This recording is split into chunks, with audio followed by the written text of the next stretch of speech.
జనవాణికి స్వాగతం.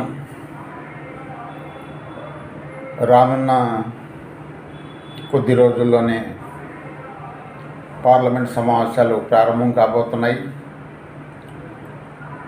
ఈ పార్లమెంట్ సమావేశాల పట్ల దేశవ్యాప్తంగా ప్రజల్లో ఆసక్తి నెలకొని ఉంది. దీనికి కారణం మహిళా రిజర్వేషన్ బిల్లు, డీలిమిటేషన్, పార్లమెంట్ శాసనసభ స్థానాలు ఒకేసారి ఎన్నికలు నిర్వహించాలా, ఏ విధంగా అనే అంశాలపైన చర్చ.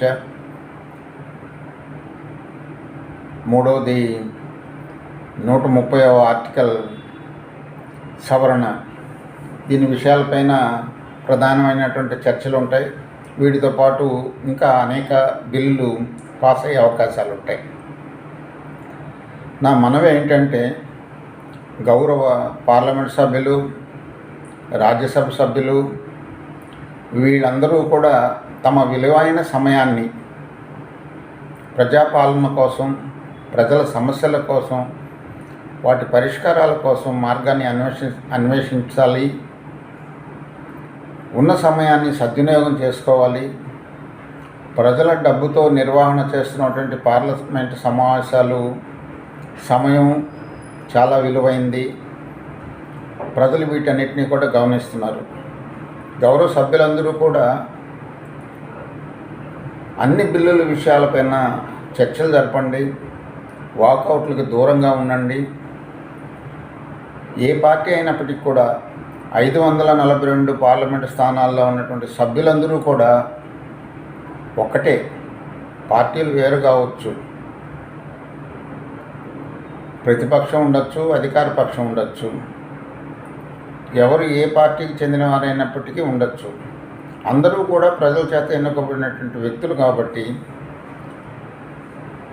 అన్ని అంశాలని సమగ్రంగా కూలంకషంగా ప్రజల అవసరాల దృష్ట్యా, ఈ దేశ భవిష్యత్తు దృష్ట్యా అన్నీ సమగ్రంగా చర్చించుకొని విజయం సాధించాలనేది నేను కోరుతున్నాను. రెండవది ఏంటంటే, 2047 వికసిత భారత్ 2047లో మనం విజయం సాధించాలనేది దాంట్లో ప్రజలంతా కోరుకుంటున్నారు. ప్రపంచ దేశాల్లో భారతదేశం ఒక ఔన్నత్యమైనటువంటి దేశం. అన్ని రంగాల్లో ముందుకు వెళుతుంది. అన్ని దేశాలు కూడా భారతదేశం పట్ల ఆసక్తిగా ఎదురు చూస్తుంది. గతంలో లాగా లేకుండా ఇవాళ గత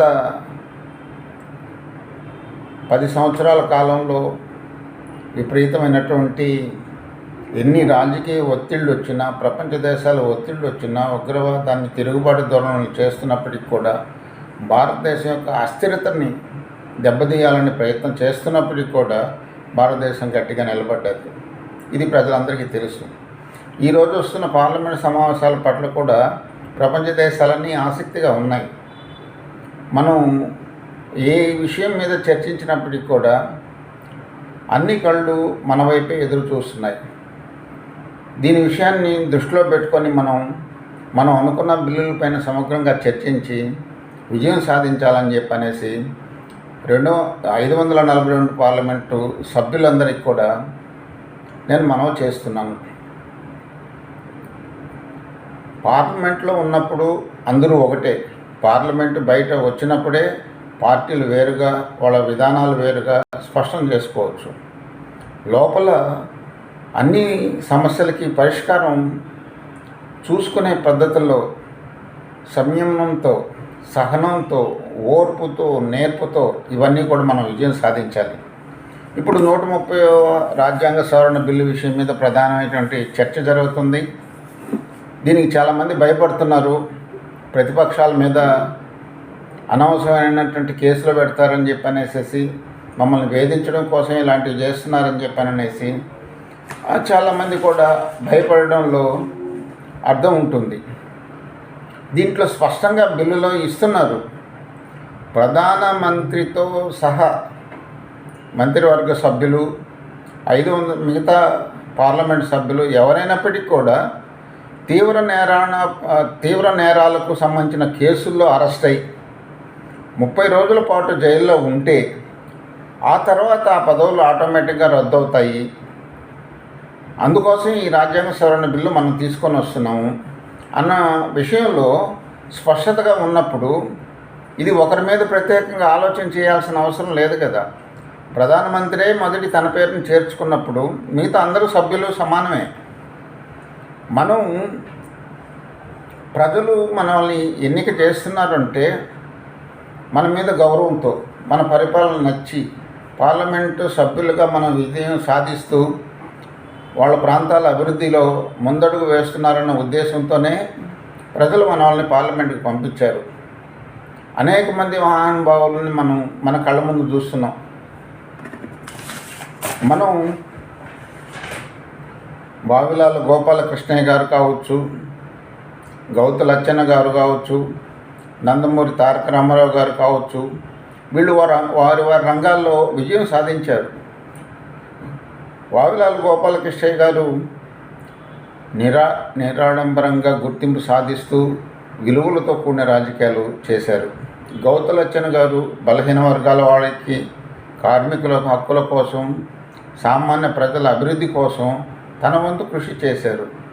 నందమూరి తారక రామారావు గారు మొదటిసారిగా రాష్ట్ర ముఖ్యమంత్రి అయిన తర్వాత పరిపాలన వికేంద్రీకరణ చేశారు. పరిపాలన ప్రజల దగ్గరే తీసుకొచ్చాడు.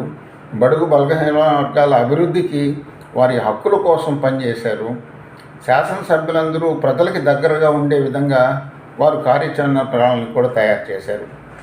అదేవిధంగా శాసనసభలో వెంకయ్యనాయుడు గారు కావచ్చు, నల్లపరెడ్డి శ్రీనివాసరెడ్డి గారు కావచ్చు, జైపాల్ రెడ్డి గారు కావచ్చు, ఇంకా అనేక మంది నేతలు తమ విలువైనటువంటి సందేశాలు అందించారు. వాదోపవాదాలు, ప్రశ్నలు సంధించినప్పటికీ కూడా సమస్యల విషయంలో పరిష్కార దిశగా ఆలోచించేవాళ్ళు. వాళ్ళకు ఒక గౌరవం ఏర్పడ్డది. అదే గౌరవాన్ని మనం కూడా పొందాలనేది నా ఆలోచన. 542 మంది పార్లమెంటు సభ్యులు అన్ని చర్చల్లో పాల్గొనండి. భారతదేశం అంతా ఒకటి అన్న భావన మనలో ఉండాలి. పార్టీలు వేరైనప్పటికీ కూడా సమస్యలను పరిష్కరించుకునే దానికోసం బిల్లులు సమర్థవంతంగా విజయం సాధించే విధంగా ప్రయత్నాలు చేసుకోవాలి. వాకౌట్ల సమయాన్ని తగ్గించుకోవాలి. అన్ని విషయాల మీద సమగ్రంగా చర్చించుకొని ప్రతి ఒక్కరూ కూడా వికసిత భారత్ వైపు మన అడుగులు ముందుకు వెళ్ళాలి. మన ముందున్న లక్ష్యం ఒకటే. 2047లో మనం వికసిత భారత్ వైపు వెళ్ళాలి. ప్రపంచ దేశాల్లో మనం ప్రథమ స్థానంలోకి రావడం కోసం మన వంతు అన్ని రంగాల్లో ప్రయత్నాలు జరగాలి. మనం సిస్టమేటిక్గా ఉంటే, మన పరిపాలన సక్రమంగా ఉంటే, పార్లమెంటు సభ్యుడు విజయం సాధిస్తే ప్రతి ఒక్కరు కూడా తిరిగి ఎన్నిసార్లైనా వాళ్ళ పార్లమెంటు స్థానంలో గెలుపొందే అవకాశాలు ప్రజలు కల్పిస్తారు. ప్రజల హృదయాలను గెలుచుకొని ప్రభుత్వ విధానాలు పెట్టే తీర్మానాల విషయంలో స్పష్టత తీసుకొని చర్చించుకొని అవసరమైతే సమగ్రమైనటువంటి వివరాలతో మాట్లాడుకొనైనా సరే అన్ని బిల్లులు విజయం సాధించుకుంటూ, అదేవిధంగా సభా హక్కులు ఉల్లంఘన జరగకుండా, సమయం వాయిదాలు పడకుండా, సమయపాలన గుర్తించి మనం ప్రజల డబ్బుతో మనం చేస్తున్న ఈ కార్యక్రమాల పట్ల ప్రజలు హర్షించే విధంగా మనం అంతా ముందుకు వెళ్ళాలనేది నా మనవి.